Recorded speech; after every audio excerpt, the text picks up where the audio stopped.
Hello there, and welcome to our webinar, Bereavement by Suicide. And my name is Andy Langford. I'm the Clinical Director for Cruse Bereavement Care, and it's my pleasure to welcome our panellists on today.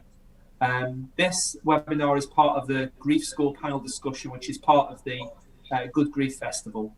And so we're going to be focusing particularly in this session on grief following bereavement by suicide.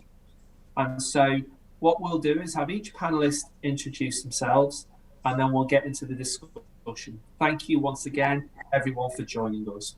So we'll start with Dr. Alexandra Pittman. Can? Hello, I'm Alexandra Pittman, and I work as a researcher at University College London, where I'm interested in understanding the impact of bereavement by suicide and the impact particularly on people's mental health and their social functioning. I also work as a consultant psychiatrist in Camden and Islington NHS Foundation Trust, and I'm also a patron of the Support After Suicide Partnership. Thanks so much, Alexandra. Anna, if you can introduce yourself. Yeah, sure. Hi, everybody. So I'm Anna Wardley. I lost my dad to suicide when I was 9 years old, and it's something that had a profound impact on my life, and I've spent quite a few years fundraising and raising awareness for different suicide-related charities. And in 2019, I was awarded a Churchill Fellowship, and that's all around how we can better support children after they lose a parent to suicide. So over the last couple of years, I've been visiting different organisations around the world that do a great job in that area. So I've been in Australia, the States, and Denmark and Sweden, and basically trying to bring back some ideas and inspiration back to the UK to improve how we take care of kids after suicide loss. Thanks, Anna. Moving on to Hannah now, if you could introduce yourself. Yeah, hi, I'm Hannah White. I work as a speech and language therapist normally, specialising in children with speech disorders. I lost my mum to suicide just over 2 years ago now. I've also got two children who are now 6 and 3. Yeah, that's it really. Thanks, Hannah. And now on to Lucy. Yeah, hi, I'm Lucy Driver. I'm the head teacher of St Paul's Nursery School in Bristol Central Children's Centre, where we support many families, some of whom have experienced sort of complex grief. I lost my big brother 9 years ago, and that led me on only a few years ago actually to volunteer to work for SOB. So I lead the Bristol SOB Survivors of Bereavement by Suicide support group, which has been temporarily paused for now due to COVID. Thanks, Lucy. Thanks all once again. It's a really rich panel here. There's lots of experience, lots of knowledge, and lots of insight. And so we'll start off with an opening question, which is quite wide, really. And I wanted to start with Anna and then Hannah. Can you tell us a little bit about what this type of grief is like in terms of bereavement through suicide? Well, it's such difficult grief, really, suicide grief. It's very complicated, very complex, and there are so many different emotions. And for me, I lost my dad when I was 9, and I'm now 44. So I've had many years of dealing with that grief, and it really changes over time. And there can be everything from feelings of anger, guilt, relief can come into play with suicide. There's so much, and just a deep sense of it just being a very different loss to other kinds of grief with other types of death. And yeah, for me, particularly when children are involved, it can be exceptionally difficult as well. So it's complex and it's multifaceted. And as you said, it can be quite difficult if children are involved too. Yeah, I think it's such a for children to lose a parent, for a parent to take their own life. It's something that is very, very difficult to process, and very difficult for the people that are around the child. So surviving family members, surviving parents, other family members. That there can be a real like veil of silence around it, and that's my personal experience was that after my dad died, it really wasn't spoken of, which for a child is very difficult, because it doesn't give the child the opportunity to process the grief and to remember that person, you know, to remember them and kind of honor that memory. And people also will say things which, you know, they're being very well meaning, but things that can be extremely hurtful, you know. So if people label the person as selfish, or get angry, you know, so maybe angry that the person's left behind and young children, but I often think the person forgets that for that child it's their parent they're talking about, and someone that they love very deeply. So to attack that person is really painful. So people, often being really well meaning and trying to sound supportive, can say things that are really hurtful, and that's hard. And whether that's a child or an adult, it's the same. I think people often don't really know what to say after a suicide death, so often don't say anything at all, which again is very difficult. It sounds like that silence can be really resounding. It can be really difficult for people. Really hard, yeah. It can be kind of overwhelming, and then it's hard to find a way through that, and that can lead to all sorts of problems later in life when something's just packed away and not spoken of. You know, it becomes like a bit of a sort of family secret, or something that isn't really talked about, and you know, people, because they don't often know what to say, avoid it, and then that can just really build a bit of a ticking time bomb for people, in terms of not having dealt with the grief. That's pushed away or pushed down. Yeah. Thanks, Anna. It'd be wonderful to hear from you, Hannah. Yeah, I mean, it's really, you know, nice to hear the first thing you said there, Anna, is that it's complex and it's multifaceted, and it's so varied, because suicide is so complex. Then it makes sense that the grief after suicide is also very complex and got lots of different sides to it, really. I think that that's one thing that kind of is sometimes a bit of an unhelpful assumption, and it almost gets kind of a bit more kind of narrowed and restricted. I think I come across the assumption quite often that my grief experience will be very much around kind of asking why and what if and regret and anger, and some of the things that you've mentioned there about, you know, almost being invited to feel kind of abandoned, having lost a parent, or that sort of thing. And I think that there might be aspects of my grief that do touch on those feelings, but actually the overall experience is so much broader than that. But the conversation around that isn't always as broad. It would be good if there was a bit more recognition that it's more than just that kind of, you know, what if and why kind of conversations that you seem to hear so much about after suicide bereavement. It's a much bigger experience than that.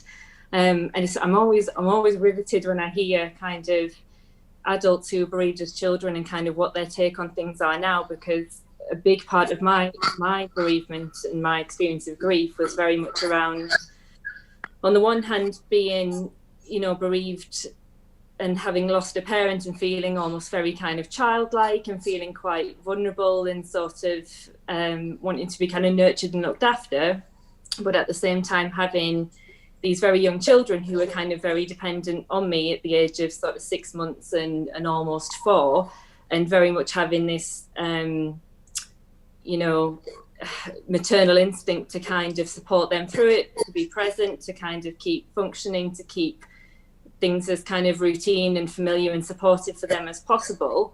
And I think I would say the experience is very intense, because I kind of just swung a bit like a pendulum between that feeling like I've lost my mum and trying to be a mum, and it was quite intense and overwhelming. And I think from the outset, I very much wanted there to be that open discussion with my children, but their needs were kind of very different. So with my son, it was very much around kind of, how do we explain this? How do we kind of help him process it when we're absolutely at a loss as to process it ourselves?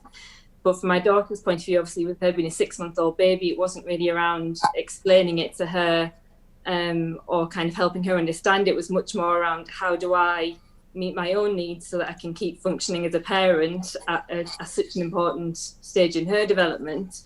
And I think, you know, what I always hear, even though there's lots of very different experiences and feelings towards suicide and people who bereaved by suicide, it's that kind of longevity that you're sort of saying there about, you know, it's been a long time since the actual death, but the impact is absolutely lifelong. And I feel like, you know, 2 years in, we're very much at an early stage in that journey, but having dealt with the immediate aftermath of my children, I know that it's actually, even in that 2 years, the conversations have changed, the questions have changed, how we feel about it has changed.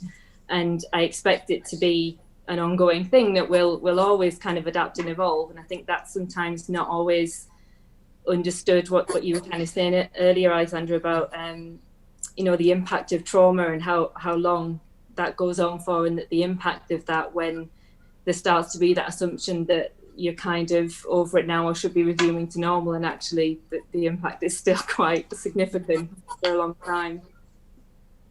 And there's what you're citing there are masses of emotions, lots of different emotions, and the impact of them persisting over a long time, as well as, I don't know whether balance is the right word, but trying to work through how you can look after yourself and look after those that depend upon you, look after your children. I mean, Alexandra, we were just sort of wondering, really, what does sort of the evidence tell us about around what the impacts are? What are people commonly citing, and then how can we support ourselves and each other? Well, the evidence that really comes from surveys of people who've been bereaved by suicide, but also looking at health records in countries where they keep quite detailed data on births, deaths, and mental health problems, we can see from those studies that a very clear increased risk of mental health problems such as post-traumatic stress disorder, depression, and of suicide attempt after somebody you know dies by suicide. And that evidence is from studies where people have described the loss of a relative, that Anna and Hannah have both described, but also studies where people have talked about the loss of a spouse, or a partner, or a friend. So they don't have to be, you know, related to you for you to experience those mental health problems after the event. But before we started recording this webinar, we were talking about the impacts beyond mental health diagnoses and that sense of trauma that people talk about when we conduct research interviews with people. They're talking about the terrible trauma of a suicide loss and how people tend to underestimate this. But also research studies pick up on the increased stigma that people report after suicide loss, the sense of shame that people bereaved by suicide are much more likely to experience, as well as a sense of responsibility and of guilt. And those are all things that we can capture with research measures, and we can be confident to report that these are statistically significantly increased in people bereaved by suicide. So you can see that, as well as just conceptually coping with something like the loss of a parent when you're age 9 or in adulthood, you've also got to deal sometimes with mental health problems, with this overwhelming sense of shame and stigma. And on top of that, what we hear is that people bereaved by suicide in research studies do not seem to get the support that people bereaved by other causes of death experience. So, you know, we hear anecdotes of people who have lost a grandparent, let's say, to cancer, and they're surrounded by support from their community, whether it's emotional support, practical support. But people bereaved by suicide will say, you know, nobody came to see me, nobody sent a card, nobody offered to help me with, you know, picking up my kids from school. And that is one of the stark differences between bereavement by suicide and other losses. What you described there, for me, each factor sounds enormous to bear with in and of itself, never mind the fact that there are several going on at the same time. I mean, I just wanted to turn to you, Lucy, around this, just around that real weight of stigma and the sense of silence that that Anna talked about before, and then the lack of support that people commonly experience. Yeah. I mean, it would be great to hear your contribution on it and just hear what you've heard and what you've come across. Yeah, I mean, I suppose it's when you asked the first question to Anna and Hannah, I just went splurge and wrote down a few thoughts to me about that instant, what the feelings associated with suicide. And it is just what Alexander said. I wrote down assault and trauma and the whole post-traumatic stress bit, and the fact that the thing that people seem to have in common when we meet at our survivors support group is it's like life before, life after, because the suicide of somebody you love changes the entire landscape. You have everything you believe in and all those sort of family values and stuff that you've grown up with. If somebody you love then chooses to remove themselves in a brutal, really violent way, quite often, it just, your world just becomes completely unrecognizable, really. So, and there's feelings of guilt and unanswered questions and abandonment, but also sometimes survivors of suicide are quite protective of the one they love, and I think the protective of the one that they love is really linked to that, because I also wrote the word toxic down, is really linked to the fact that sometimes people perceive you, if you're touched by suicide, as being quite toxic. They don't want to get too close, they don't want to know too much about it because it's just too horrible, so let's not really talk about it and let's not really come alongside. And my brother took his own life nearly 9 years ago, and only yesterday, it felt like yesterday, I sort of have flashbacks still, but it is interesting that I've been running the SOBS group now for probably the best part of nearly 3 years, but they all talk about people not giving them the support that they need, not wanting to ask questions or hear the answers, not wanting to provide that safe space to just listen, because it's so brutal, it's so unimaginable. And the only thing, certainly, lots of people who come to our group every month, and my own experience is that you can go through counsellor after counsellor, Cruse meeting after Cruse meeting, but it isn't until you sit in a room with other people who've had the same experience that at last you hear things come out of people's mouths that really resonate. You think, oh my God, somebody else thought that. And it's okay to say these really, really quite scary, dark thoughts that you carry around with yourself in a group of people that have also got them and get it. And there's the stigma. There's no stigma when you come to a SOBS group, and I think that's all the survivors. I think everybody who's passed through our group has taken away something from it and has been back in touch. And we've got a hardcore of people who have really, really retained a sort of a peer support group. So I think peer support is absolutely critical in this, and it being about survivors leading a group for survivors. Because nobody else gets it, really. No matter how much research is done. And I think to sort of come on that, because there's partly that truth of it's very difficult to get. It's really, really so difficult to get if you haven't experienced anything like that yourself. What would, and I'd be keen to go to Anna and then Hannah on this first, is what do you think, perhaps people who haven't gone through this type of experience of being bereaved through suicide, if they haven't, what is it that would be so imperative for them to remember and to try and understand? Because if all of us can be a bit more open and a bit more supportive, that's going to be helpful to all, isn't it? Anna, what would you say would be those sort of key things to try and get a hold of? I think to remember that the loss of that person, and often it can be in such difficult circumstances and very, very difficult, challenging circumstances leading up to the death. That's that the person really just needs to be listened to.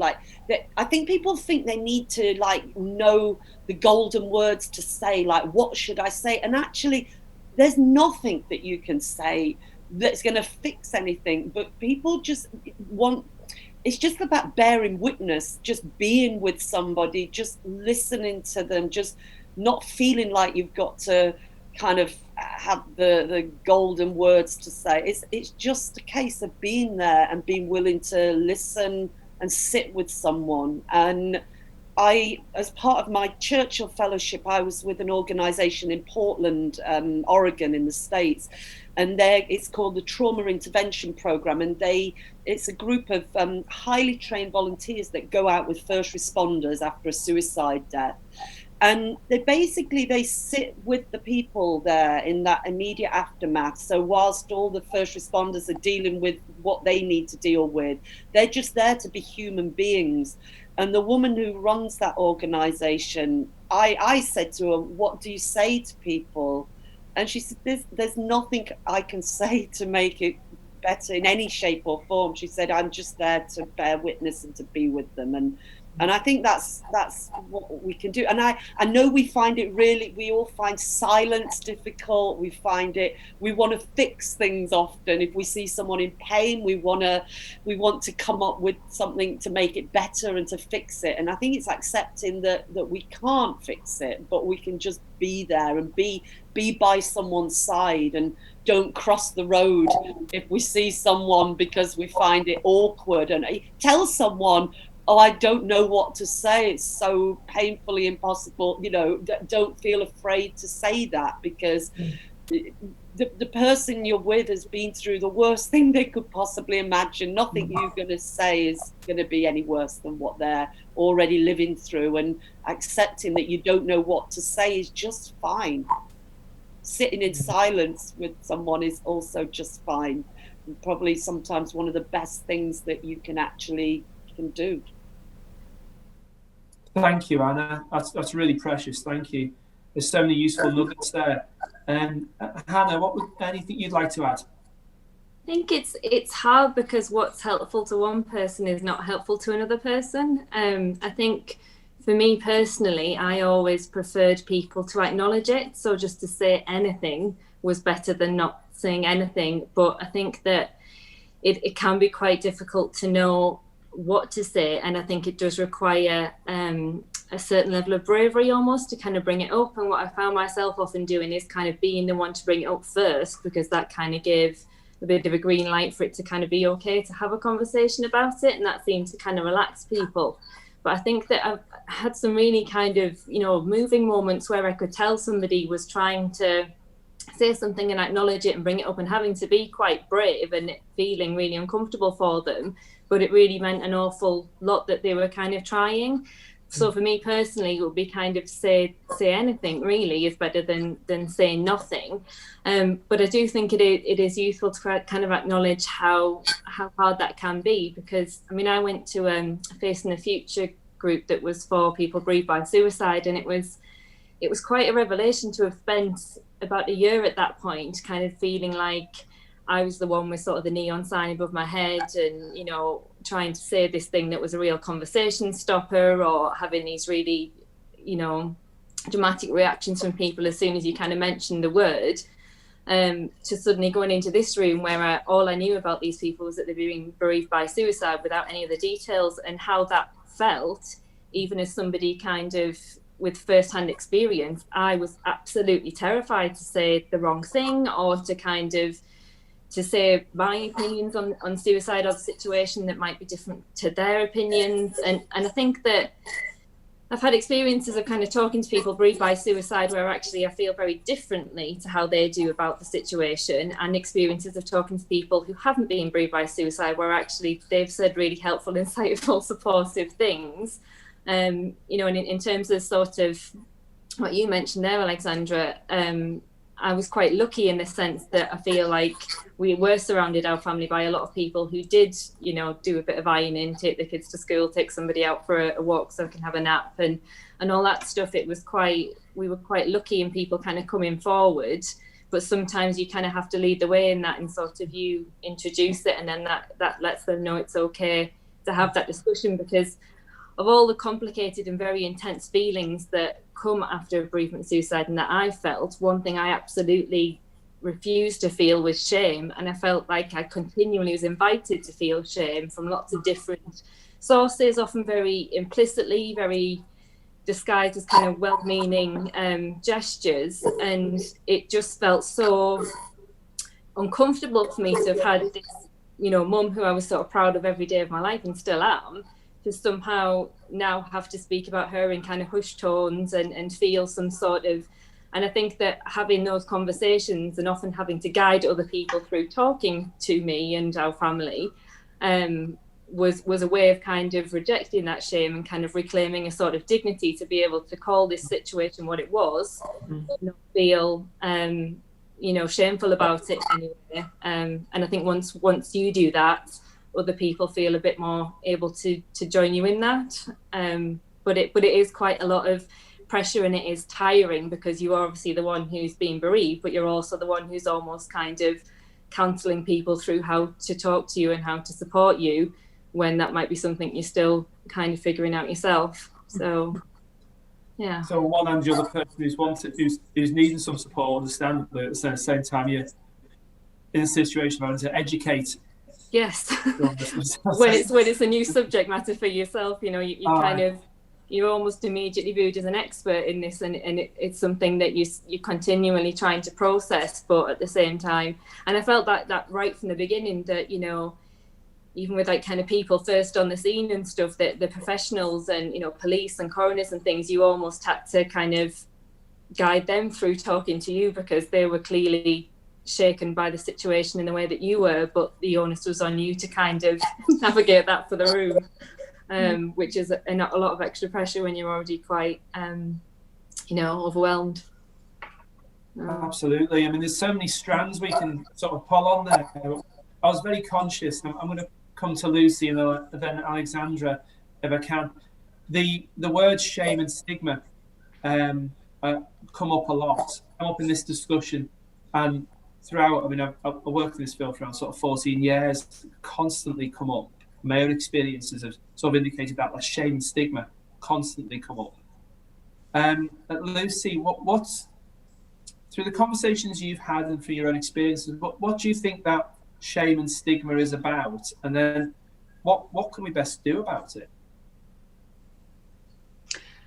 I mean, I think the shame is about the fact that all the questions that people might have, like, why didn't you stop it? You know, I think, and that's sort of linked to guilt a bit. And I think, you know, lots of people who are really touched by suicide, every member of your family or of the group, you know, the ripple effect has got their own take on that, haven't they? And their own, so they've got their own personal, perhaps their guilt. But, you know, that bag of shame that you can carry around with you could be what I could have done something differently, or I could have done this, or I could have that. And I think people are going to judge me because maybe they think I can't have done something different. And then you know, well, maybe they weren't so loved or so well supported, otherwise they wouldn't have wanted to kill themselves. You know, there's sort of whole layers of shame that attack your, like I say, your personal values, your family values, your relationship with that person. And I think, yeah, that and you come at sobs, you know, at the group, everybody says that they feel judged by people. They feel judged, that they couldn't protect, couldn't stop, couldn't do something, that they feel that somehow they're implicated by not being good enough in the fact that somebody's taken their own life. And of course that has a really big impact on the relationships around you, doesn't it? So I think and then the stigma just is that it is so, it's brutal, it's horrific, and anyone can do it. And I think once you're touched by suicide, I mean, Alexandra was saying, wasn't she, that the evidence suggests, and I mean, I remember so clearly saying to my brother, because I was aware he was suicidal, you know, and he got 2 young children, just saying, no, you know, and he was thinking it'd be a much better choice to remove himself from the life with his 2 young children because he couldn't be good enough. And I was just saying, but, you know, this scar is a life-changing scar. It makes suicide more possible, more acceptable for them in our family. So there is stigma around it. It's brutal. It's catching. I think that's the toxicity of it, in terms of through other people's eyes, perhaps. Thank you, Lucy. Alexandra, what would you like to add? I mean, it's interesting that the word toxicity keeps coming up too. Yeah, so much of what Anna and Lucy are saying reminds me of some research interviews we did with people who'd been bereaved by suicide to understand what this stigma was. And we asked them what it meant to them, what their experiences of stigma were. And so often it seemed to relate to other people's social awkwardness. And I think you've all described examples of where other people have just not known what to say and have either ended up being very silent or saying things that really made things worse sometimes. And this didn't seem to be specific to suicide loss. It seemed to be something that was shared with people who'd been bereaved by motor vehicle crashes or, you know, let's say climbing accidents. So there was something about sudden, unexpected, and sometimes violent loss that made people feel really socially awkward. And really people who don't know what to say, they contribute to that stigma, don't they? Because by saying nothing, they make the person who's been bereaved feel even more stigmatized.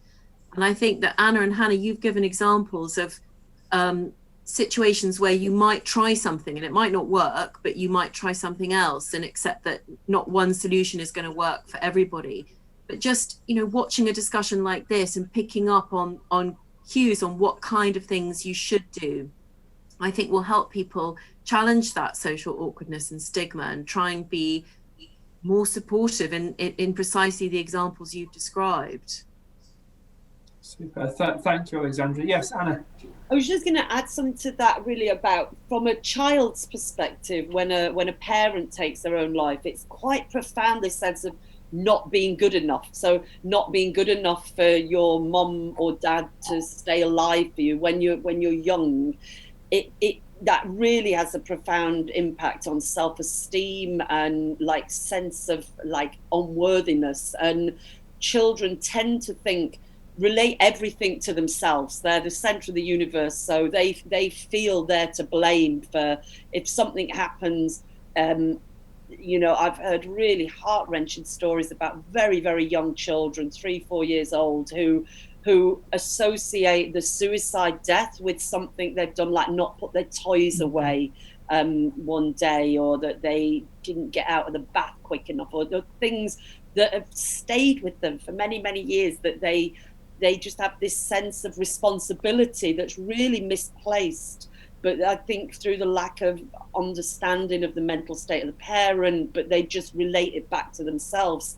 And then that sense of just not being good enough and thinking that other parents stayed alive for their children to grow up, but then the sense that but my parents didn't. And I can talk from the perspective as an adult that still had deeply seated feelings like that were really packed away. But I think they, especially if you don't get any support or any kind of specialist help, I didn't. There was nothing available. I was 5 years passed before I got 1 hour with an educational psychologist, and that was once I'd kind of gone off the rails and it was way too late. So it just, you know, I think it's so important that children in that situation get some support, so that those feelings that they might be having about not being good enough or being to blame can be challenged as soon as possible. Yeah. So, Hannah, yes. Yeah, I was just wanting to ask Anna a question, actually. I was just wondering, did she have, and did you, Anna, I can only see Andy at the moment, did you have any sort of concept of what suicide was before you were personally affected? Because I think what was quite challenging, useful, I'm not sure about my son, he was kind of nearly 4, he just about had a concept of death. So the idea of suicide was kind of, he didn't have any of this understanding from society or what he'd heard from other sources. It was something that I kind of had to introduce to him as a concept. But I think what has been quite powerful about the conversations that we've had since, and there've been many, and I think that's something that I would have liked to have known beforehand, because I was thinking, there'll be this really heavy conversation where I break this terrible news and then whatever will happen next. Whereas actually it was a kind of much more piecemeal. We would talk about this aspect, then that aspect, and then he would get a bit older and have a different question, and then we would revisit it. And a lot of the time it was as much him kind of offering fresh perspectives to me that completely blindside me. So I'd go into it with this assumption that he was going to feel all these things like rejected or, you know, angry at her or kind of, you know, didn't she love us enough, or and he just, so far, I mean, he's only 6, but so far he just hasn't had that yet. And some of the questions and the opinions that he has really kind of give me a fresh perspective on it. I think I've really not looked at it that way before. But I don't know what that would have been like, you know, had he been older, had suicide been something that was already something that he'd heard of or something that he knew about. And likewise with my daughter, obviously I've never had to had a kind of break the news to her situation because she was 6 months old, but I am, as time's gone on, I've become more aware that actually there will be a need for a conversation at some point when she has questions about, you know, who was your mum and where is she and all that sort of thing. And I do think that kind of how old somebody is at the time probably has quite an impact on how that's kind of managed, but certainly I agree that, you know, when I was thinking, you know, if you kind of Google how to have this conversation with children, there would be stuff there, and actually that it was very sparse and we were very much kind of figuring it out for ourselves, and still are sometimes. There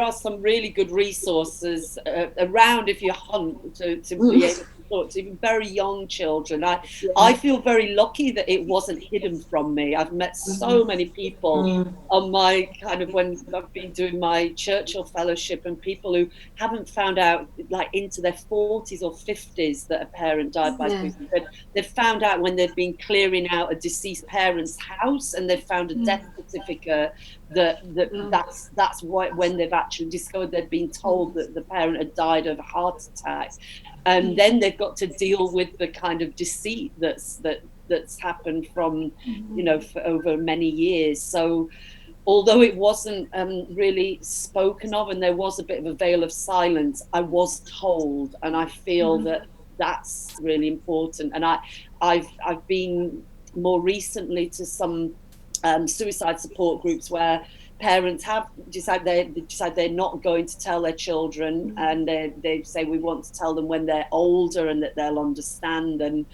And I feel there again it's a bit of a time bomb. It's like there's never going to be a great day to have that conversation and actually to just share the information as soon as you're able to, in a way, in age appropriate language, you know, is the best way to deal with it. And I'm lucky. I was 9 and I was told. I didn't, to answer your question, Hannah, I don't think I had a clue what suicide was at the age of 9. I'd never encountered it. And I remember in my early teens reading lots of academic books about suicide that I got from the library to try to understand really what it was and why somebody would do it. So I suppose it depends on the age of the person, really. Hannah, I think that was from the outset. Absolutely, I wanted to avoid that. I did not want this to be something that we couldn't find the words for in the immediate aftermath, but then would be a bombshell at some point later. And even though we had kind of provisional conversations with me trying to find the words to how do we have this conversation, and knowing that kind of the advice that I could find was around kind of being truthful, but how do you do this? How do you explain this in an age appropriate way? I felt a massive burden lifted once we'd actually said the word suicide. It felt like, you know, after this point, he can be as curious or uncurious as he wants to be. He can ask as many or as little questions as he wants to be from this point, but at least from this point, even if we don't talk about it for a while now, he will hopefully remember that word was said to him at that early stage, and that it was something he'd always known, rather than something that would be kind of a shock at some point when he had possibly a bit more of a developed concept of what that is, and then he would have to kind of rethink everything from that point. So that's hopefully what we were trying to sort of avoid, that kind of shock further down the line. But it is very, very difficult, and you know, that's great that if there is resources, I would love to know some of the resources, because you know, I've found a few that are useful, but quite late in the day, long after you've had to have those conversations, and nothing was kind of forthcoming or brought to me. It was very much my own investigations whilst I was juggling an awful lot of other things as well. So that was tough. And it sounds like we'll get to the resources in a moment, so thank you. It sounds like there's this real sense of trying to sort of find your way in a jungle that's very hostile, really, really difficult to navigate. And Lucy, I also wanted to come to you there about how are people, when they've expressed through things like the groups you described, how are people finding that they're coping, and also how are they helping their children cope as well and those that depend upon them? How are they coping? How are they coping with their grief? Or what helps them cope? What helps them to cope? I mean, we always sort of end up our meetings every month with a what you're going to do to keep safe sort of thing. I mean, I think people think what helps them cope is finding a safe person to talk to about their deepest, darkest feelings quite whenever they need to. And that's a hard ask, because what people really, really want is genuine, proper empathy, you know, and a chance and a space to talk about how you actually feel and think. And quite often that's all it takes is somebody saying, how do you feel and what you're thinking about it. And no gaps need filling up by other people's tendencies to fix it or soothe. So I think having somebody to talk to, a safe place to somebody to talk to, ideally having somebody who's had the experience themselves so can get it much more. I think people are really managing to focusing on the moment, you know, the mindfulness, you know, let's get through the next minute, the next half hour, next hour, the next morning, and trying to take a tiny bit of joy, you know, in the season, in the dog, in the cup of tea that they're drinking, and really needing support and help to find a joy in that mindful sort of way.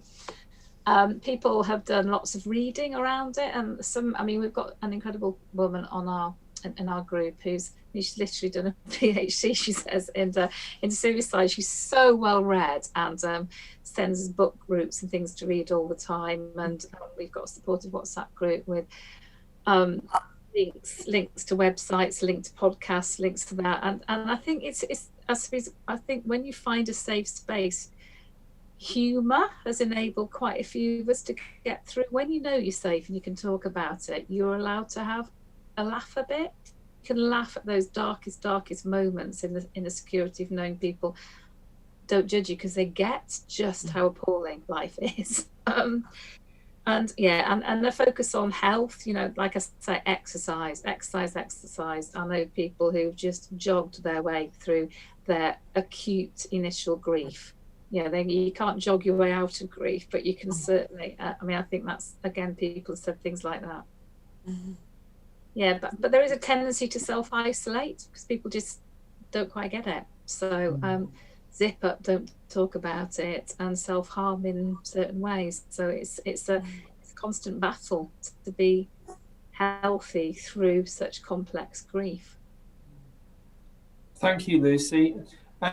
Alexandra, what do you have to add there in terms of how people are helping or trying to help themselves through that grief and being in that grief? Well, you know, each of you have given these really rich examples of the sort of things that can be helpful. So Anna, you've talked about the sort of resources you can find online, which we might call psychoeducation. It gives you a sense of what to expect and what kind of emotions you might feel, and it just helps people to navigate their way through that experience immediately after trauma. And Hannah, you've talked about how helpful it can be where friends and family who don't necessarily have that experience can actually provide, you know, practical help and emotional help. And Lucy, you've talked about the value of peer support, as well as things like exercise. And you talked about, you know, a friend of yours who'd obviously used reading and studying as a way of getting through and understanding her grief. Now, there aren't that many research studies that have formally evaluated the different things that can be done to improve aspects of people's mental health after a suicide loss. And the kind of things that have been evaluated have been things like somebody coming to do family therapy, so providing one-to-one support or group therapy. And these kinds of interventions, there is evidence that they can reduce the intensity of grief, they can reduce people's anxiety, but we really do need more research studies to understand all the different issues that people face. So what can we do to help people keep them in work, keep them in their educational courses, because we know that this is sometimes things that people struggle with, how to support their mental health. Should we be screening everybody who experiences a suicide loss to see if they have developed a new mental health problem, or if their existing mental health problems have worsened? And these are all things that I feel we need more research into, because we just don't know those answers yet. So there's still a lot of questions remaining, really. Lucy?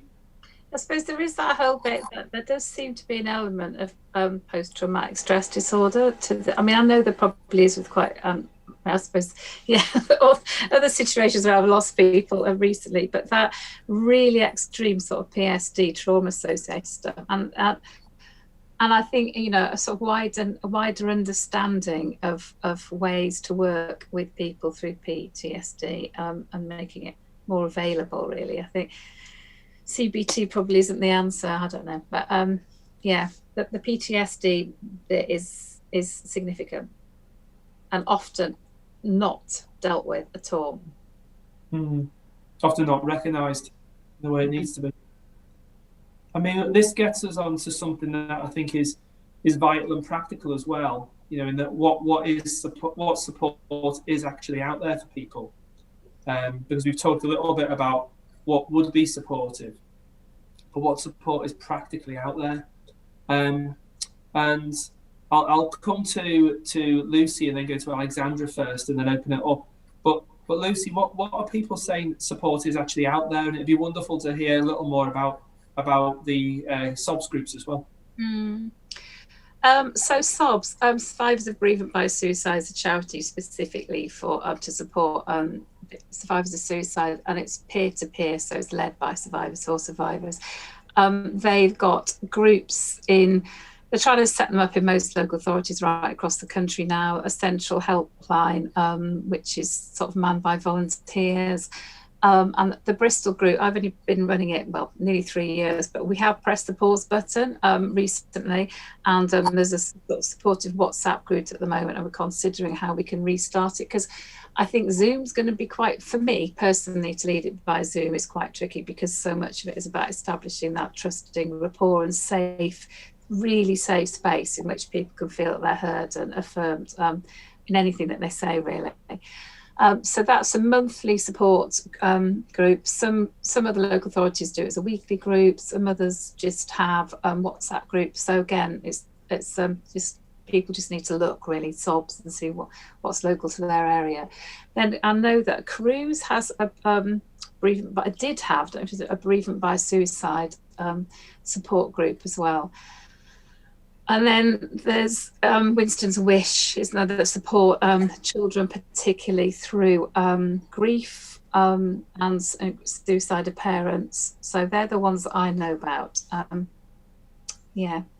Thanks, Lucy. Yeah, I mean, Cruse and Samaritans still run Facing the Future groups in some local authorities. And Hannah, you mentioned one as well, didn't you? You'd experienced Facing the Future. Yeah, that was a group I went to, I think, about a year ago. But I think, again, it's the logistics of actually getting to a group in Newcastle, having to take half a day off work, and for my baby to be old enough for me to be able to go and do that, and somebody else put it to bed. Does really feel like, you know, if there had been some sort of outreach, or somebody coming to me, or even just a wider range of groups available, so that there was one a bit closer, or one that didn't require as much sort of traveling, that would have been great. But it was a very helpful thing, you know, when I did eventually access it. I think I'd come across, it did definitely feel sort of like, you know, finding what you could for yourself, really. I think I came across SOBS quite early, and they had some helpful, you know, kind of helplines that you could ring that was really good when, you know, when you have so many other things that you're juggling, you just find, you know, a spare 10 minutes, you can have a quick call, and that sort of meets a need. Cruse has been absolutely amazing in terms of both, they had kind of drop-in sessions, which again was great in terms of that flexibility, and then individual counselling, which has been absolutely invaluable.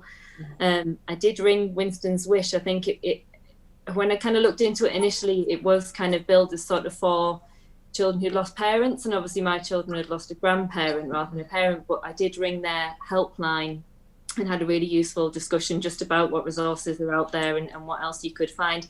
And then they also sent me out Beyond the Rough Rock, which was like a special resource for really quite practical advice on having those discussions with children, which I wish I'd had sort of earlier in the day. And then like, you know, other people have sort of mentioned lots of sort of reading myself and you know, just informally meeting other people bereaved by suicide, as well as the sort of structured groups. But it did very much feel like I had to go looking for it, which was quite difficult when it was quite difficult just to kind of get dressed and do the school run some days to sort of search all that as well. Absolutely. Thanks so much, Hannah. Just coming back to you, Alexandra, obviously mentioned about that importance of reaching out, having the services reach out. What other things are out there that can help and support? Well, you know, both Hannah and Lucy have mentioned a number of organisations, but the efforts that you obviously had to take to kind of find those organisations, and they are all members of the Support After Suicide Partnership. And what is, I suppose, helpful for people after a loss by suicide is that all those resources are in one place, and it does help you navigate what is out there. And Cruse is obviously a member of that, and has been piloting, I know, in the Oxfordshire area, exactly the kind of service that Hannah describes, which is more of that outreach service. So they've been a service whereby if they do hear of a suspected suicide locally, they have consent to approach the person and offer for them to have a home visit, and then they would come to their house and they would discuss with them the kind of support that is out there. And that feels like a really important intervention, because it's an early intervention. And when we do qualitative research with people who've been bereaved by suicide, they talk about needing somebody early on when they're in that kind of phase of shock and not being able to get themselves dressed, let alone navigate the resources out there. So somebody who will come to their house and say, listen, you may not be ready for this now, but these are the kind of support sources that are out there. And I think that's important for two reasons. First of all, it just sets out practically what is available. And secondly, it sends out this really important message that they are worthy of support, and whenever they're ready, it is there out there. Because if conversely you're left with nobody approaching you, you're left with a sense of nobody wants to help me, there's nothing out there, and I'm not worthy of support. So I think pilots like that, which I hope will be rolled out across the UK, do counter that stigma that has come up so often in this discussion. Yeah. Thanks so much, Alexandra.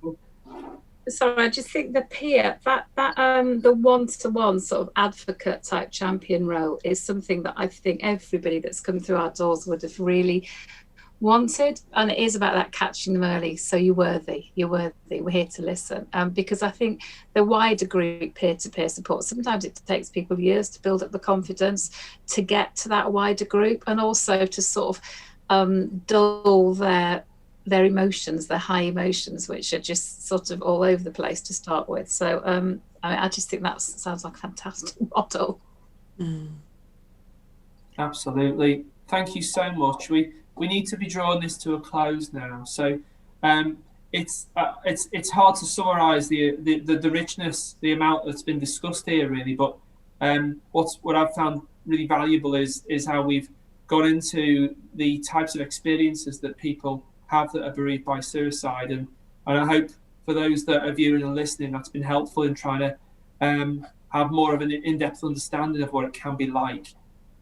We've also talked a little bit about what is helpful and most useful and most supportive, and also what's not, and that silence, the sense of stigma and blame and the shame that may perpetuate. But we've also talked a little bit then about actually what services and support are available, and what is useful, and the importance of peer support and that bridging that gap and that understanding that's given, and the importance as well of services being available and support being accessible, and then finally we've talked as well about how instead of support services or people who are close to you sort of stepping back and waiting for you to come to them if you're bereaved by suicide, actually it's important for folk to reach out, for those that are helping to and in a position of helping to to reach out and ask how you're doing and be available. So I just want to thank you all for being here today. Thank you, Anna, Hannah, Lucy, and Alexandra. Thank you for those that are listening and viewing, and we wish you well and hope that this webinar has been useful. Thank you. Thank you.